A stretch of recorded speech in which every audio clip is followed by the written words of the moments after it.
Bem-vindo ou bem-vindo de volta à pilha. No embalo do sucesso do Hulk e do Quarteto Fantástico, Stan Lee buscava inspiração para criar um novo herói, que fosse ainda mais diferente dos que ele já havia criado. Quando viu uma mosca andando na parede, ele imaginou quão legal seria se uma pessoa tivesse aquele poder. Porém, um Homem-Mosca já existia, Homem-Formiga também, mas Homem-Aranha era inédito e soava bastante dramático e misterioso. Mas será que foi mesmo assim que aconteceu? Existem tantas histórias sobre a criação do Homem-Aranha que o mais recomendado talvez seja primeiro conhecer todas elas. O fato é que o Homem-Aranha só veio a existir como o conhecemos hoje graças a uma combinação de fatores, que vão desde obras do acaso a desavenças profissionais tão sérias que levaram duas pessoas a não se falarem por mais de 30 anos. Mas afinal, quais são as outras versões dessa história? Quais foram os bastidores por trás de sua criação? E como uma das parcerias mais conturbadas das histórias em quadrinhos conseguiu ser tão bem sucedida em criar um personagem quase perfeito? Eu sou Fábio e hoje eu tô pilhado para descobrir como o Homem-Aranha deixou de ser a pior ideia de todos os tempos para se tornar o super-herói mais lucrativo de toda a história.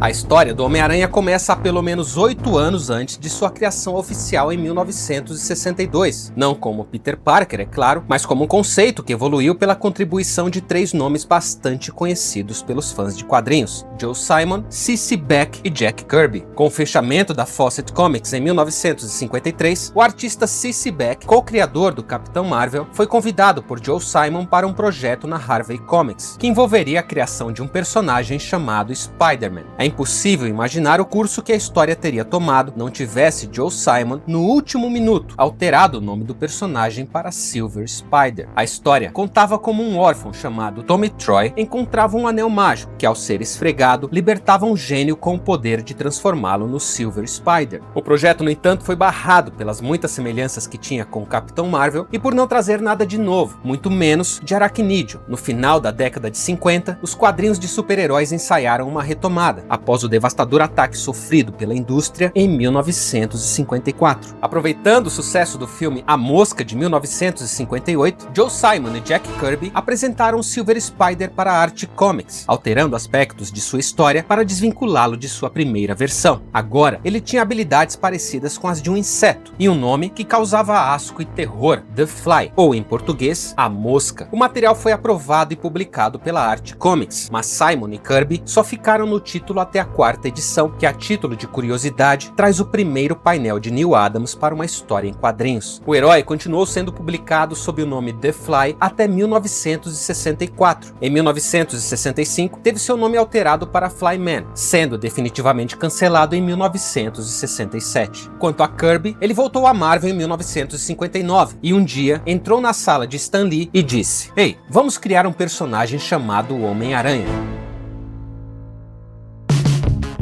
Quando Stan Lee confessou a Martin Goodman, o então dono da Marvel, o desejo de criar um herói adolescente que se chamaria Homem-Aranha, Goodman não gostou da ideia por vários motivos. Sem nada a perder, Lee aproveitou que a revista Amazing Fantasy número 15 seria a última de sua série e publicou a primeira história do Homem-Aranha em agosto de 1962. A icônica capa dessa edição foi desenhada por Jack Kirby e a arte finalizada por Steve Ditko e se tornou uma das capas mais replicadas de todos os tempos. No entanto, Ditko havia desenhado e arte finalizado sua própria versão, que só foi utilizada 50 anos depois, em Amazing Spider-Man número 700. Amazing Fantasy número 15 é uma edição histórica por diversos motivos. O principal deles é que esta curta história de apenas 11 páginas mostra toda a origem do Homem-Aranha, desde quando Peter era apenas um adolescente normal, até quando ele captura o bandido que atirou no tio Ben, já transformado no Homem-Aranha, aprendendo da maneira mais amarga possível que com grandes poderes vem grandes responsabilidades. Frase esta que, vale lembrar, não é dita pelo tio Ben, mas pelo narrador da história. Amazing Fantasy número 15 chegou às bancas apenas 2 meses antes da grave crise dos mísseis de Cuba acontecer. Durante 13 dias, o mundo ficou na corda bamba sob o risco de um conflito nuclear sem precedentes. Os traumas profundos deixados por esse episódio no inconsciente coletivo da humanidade influenciaram fortemente a cultura pop nas décadas seguintes, e o Homem-Aranha não seria exceção. Criado no auge da corrida atômica, o Homem-Aranha nasceu em um período marcado por conflitos e paranoias. Em meio a testes nucleares que pareciam intermináveis, uma juventude revoltada e rebelde rejeitava os valores tradicionais de seus pais e acendia o estopim do maior conflito de gerações da história. Nenhum outro título representou melhor esse embate do que o do Homem-Aranha. Peter, um adolescente de 15 anos, enfrentava vilões com idade para serem no mínimo seus pais, numa disputa marcada por contrastes impressionantes. Dr. Octopus é a representação de tudo aquilo que Peter Parker poderia ter se tornado. Antes do acidente que o levaria à loucura, Otto Octavius era um respeitado físico nuclear. A radiação fundiu os braços mecânicos ao seu corpo e causou danos cerebrais que alteraram sua natureza para sempre. O antagonismo entre os dois vai além da dinâmica de herói contra vilão. Eles personificam o choque entre professor e aluno, entre a velha e a nova geração e entre o polvo e a aranha. Dois predadores de 8 membros que se opõem moralmente, numa analogia ao uso ético ou destrutivo das novas tecnologias. O caso de Norman Osborn é ainda mais surpreendente. Assumindo a identidade de Duende Verde, ele dedica todo o seu tempo, brilhantismo e fortuna para acabar com a vida do pobre Peter Parker, numa jornada que não apenas destrói sua reputação, mas também resulta em tragédia para toda sua família. Norman já era um sociopata antes mesmo de se tornar o Duende, e desde sempre foi movido por uma lógica autodestrutiva. Com a ambição de assumir o controle total de sua companhia, Osborn mandou prender seu sócio e principal inventor, o Professor Strom, criador da fórmula original do Duende Verde, num erro somente comparado à demissão de Steve Jobs pela Apple. Enquanto Peter tirava fotos do Homem-Aranha para levantar uns trocados, Norman queimava seus recursos como o Duende Verde. Após o acidente no laboratório, que o deixara ainda mais louco, ele decide usar a fortuna e a tecnologia de ponta de sua empresa para financiar uma carreira de crimes. Essa lógica autodestrutiva é levada ao pé da letra quando ele consegue ser empalado pelo próprio planador numa tentativa mal sucedida de acabar com o Homem-Aranha. Mas não eram só os vilões que perseguiam e atormentavam o Homem-Aranha. J. Jonah Jameson ecoava as vozes daqueles que, no mundo real, apoiavam a censura aos quadrinhos. Com manchetes sensacionalistas e difamatórias, Jameson gerava pânico em torno da figura do jovem mascarado que agia às margens da lei, mas também aumentava as vendas do seu jornal, sem saber ou mesmo se importar com o erro de julgamento que cometia. Suas críticas viscerais manipulavam a opinião pública, incluindo a própria tia May, que se horrorizava diante daquela figura pavorosa conhecida como Homem-Aranha. Da mesma forma, no mundo real, a mídia era o principal motor que colocava pais contra filhos, transformando incidentes isolados em manchetes generalizantes. A delinquência juvenil aumentava a cada dia e a preocupação era real. A juventude se frustrava e se revoltava contra uma sociedade que a perseguia e condenava. Jovens desafiavam a autoridade estabelecida, criavam seus próprios hinos e eram jogados aos montes nas cadeias. Nesse contexto, o Homem-Aranha representou para muitos desses jovens uma bússola moral, um símbolo de resistência e uma esperança de reconciliação com o passado, ao demonstrar na prática a importância da família, o valor do trabalho e a resiliência diante das dificuldades. Foi essa conexão com seus leitores que levou o personagem, em 1969, a saltar para o top 10 dos títulos mais vendidos do ano, o primeiro da Marvel a conseguir tal feito. Na década de 70, ele superaria o próprio Superman para se tornar o herói mais vendido de toda a indústria.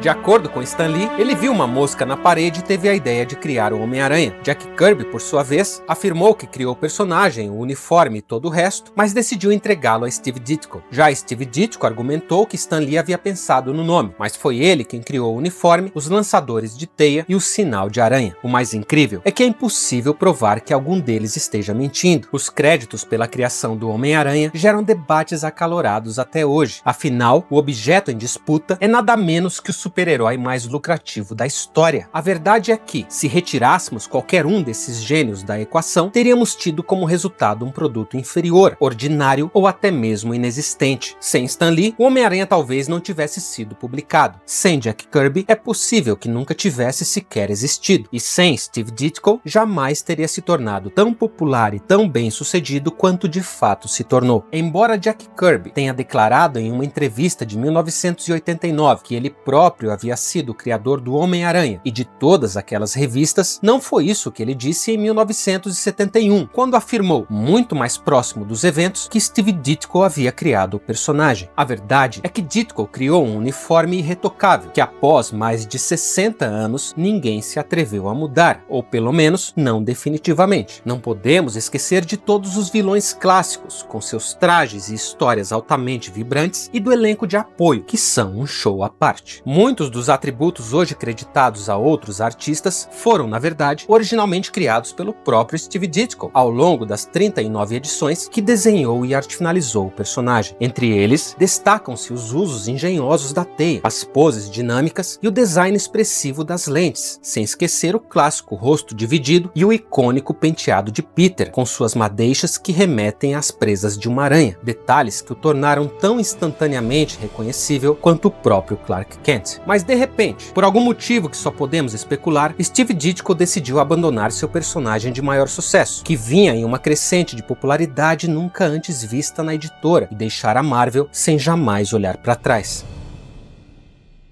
Quando começaram a escrever o Homem-Aranha em 1962, Stan Lee tinha 40 anos e Steve Ditko 35. Stan acabou infundindo nas histórias do Aracnídeo os valores de sua própria geração, a chamada geração grandiosa, aquela que sobreviveu à Grande Depressão e lutou na Segunda Guerra Mundial. Principalmente seu inegável senso de dever cívico e a renúncia individual tão característica dos verdadeiros heróis. Dessa forma, o Homem-Aranha funcionou como uma ponte entre as gerações, restabelecendo o elo daquela juventude com o passado. A influência de Ditko é ainda mais profunda. Ele já havia, àquela altura, se afeiçoado aos escritos da filósofa russa Ayn Rand, e sua obra passou a sofrer, gradativamente, uma forte influência do objetivismo. Ao mesmo tempo que encontrou na Marvel a realização de um sonho, Ditko passou a se incomodar com a falta de reconhecimento e o desrespeito pela sua pessoa e por seu trabalho. Diferente de outras editoras, na Marvel, Lee fornecia apenas o enredo básico, deixando que o desenhista criasse o ritmo e os detalhes da trama. Apenas com o desenho pronto, Stan escrevia os diálogos e a narração. Porém, a partir do número 18 de The Amazing Spider-Man, numa edição que marca um ponto de virada para o Homem-Aranha, Ditko passou a desenvolver suas próprias histórias, deixando ali apenas a tarefa de dialogar seus enredos. Ao adotar o objetivismo em sua vida pessoal, Ditko passou a acreditar em uma moral absoluta e intransferível. Isso significava que o indivíduo tinha uma responsabilidade pessoal e imperativa,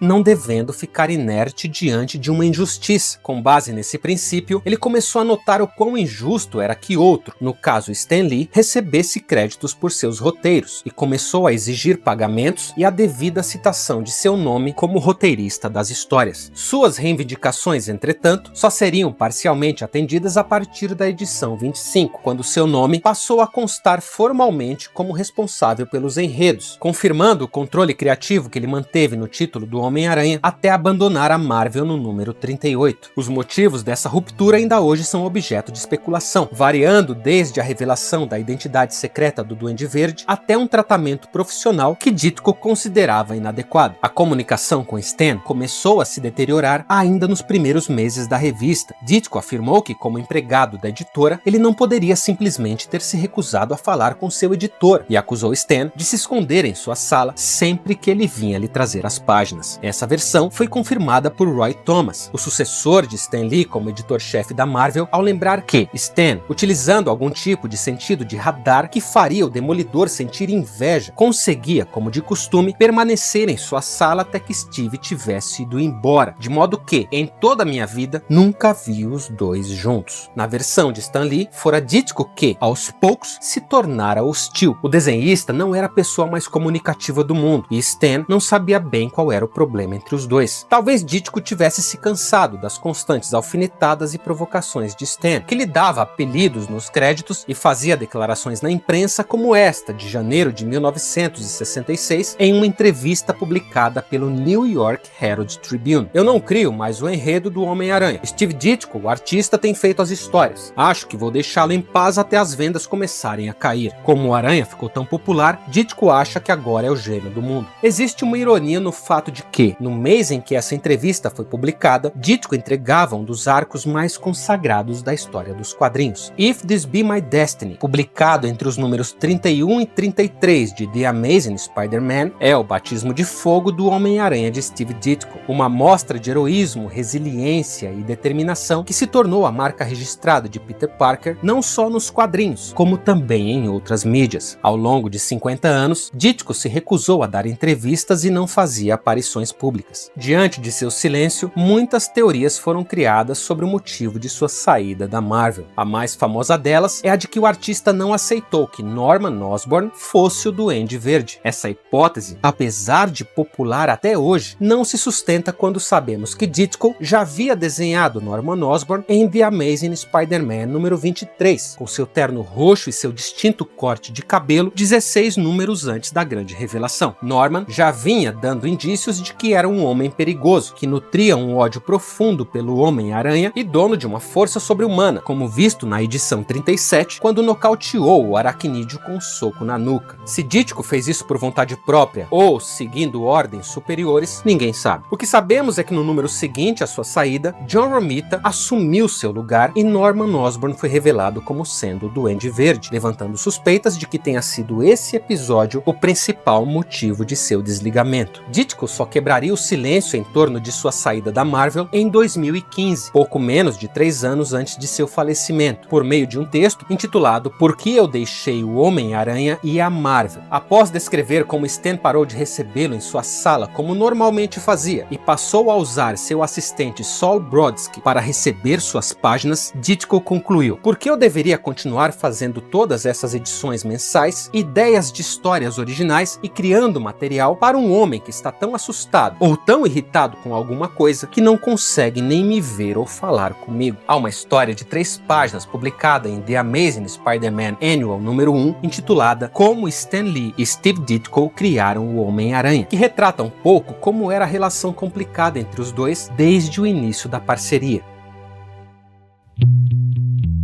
Foi inevitável que os quadrinhos do Homem-Aranha começassem a espelhar as semelhanças entre Peter Parker e seu co-criador. Se antes o jovem ansiava por aceitação, sob o controle criativo de Ditko, ele passou a preferir a solidão. O sonho de pertencer ao fantástico time de criadores do universo Marvel se mostrou mais difícil do que Steve imaginava. E o Homem-Aranha também aprenderia essa dura lição ao tentar se juntar ao Quarteto Fantástico. Da mesma forma, Peter passou a cobrar mais caro por suas fotos, refletindo a exigência de Ditko por melhores pagamentos. E tal qual o artista que viveu a maior parte de sua vida sozinho, Peter começou a se distanciar de Betty Brant, por entender que um homem não pode mudar o seu destino, principalmente o de ser o Homem-Aranha. Mas não foi só esse o legado deixado por Steve Ditko para o amigão da vizinhança. Ao caminhar ao seu lado desde a adolescência difícil, passando por momentos de enorme desespero e solidão, Steve ensinou ao Homem-Aranha o real valor do heroísmo, não como uma dívida social ou um sacrifício do indivíduo em prol do coletivo, mas como uma responsabilidade pessoal e intransferível de combater as injustiças. Em sua jornada até a maturidade, Peter Parker aprendeu que as opiniões da sociedade sobre ele não tinham autoridade sobre a realização de seu propósito. Sua força não residia na submissão dos outros, mas no domínio de si mesmo e de sua própria mente. A luta de Peter Parker é a de continuar exercendo sua máxima excelência enquanto indivíduo, apesar das pedras que são jogadas contra ele. Ao aceitar seu destino e abraçar o Homem-Aranha, Peter Parker compreendeu que sua felicidade jazia na total aceitação de seu dom e no exercício de sua vontade, sem culpa ou ressentimento. Os problemas que insistiam em aparecer entre ele e sua realização pessoal foram o que tornaram, e ainda tornam, suas histórias tão comoventes e inspiradoras. É aqui onde bênção e maldição se confundem, onde Steve Ditko e Stan Lee se misturam, dando origem a um amálgama perfeito que uniu, muito mais do que 2 gerações, 2 visões de mundo radicalmente opostas. O espetacular Homem-Aranha representou para a indústria de quadrinhos o seu mais perfeito produto. Mas, para toda uma geração afligida por um mundo que não a compreendia, Peter Parker foi muito mais do que isso. Ele foi um vizinho, um irmão e um amigo, um ícone de força e resiliência que mostrou, pelo exemplo, que o que não nos mata apenas nos fortalece.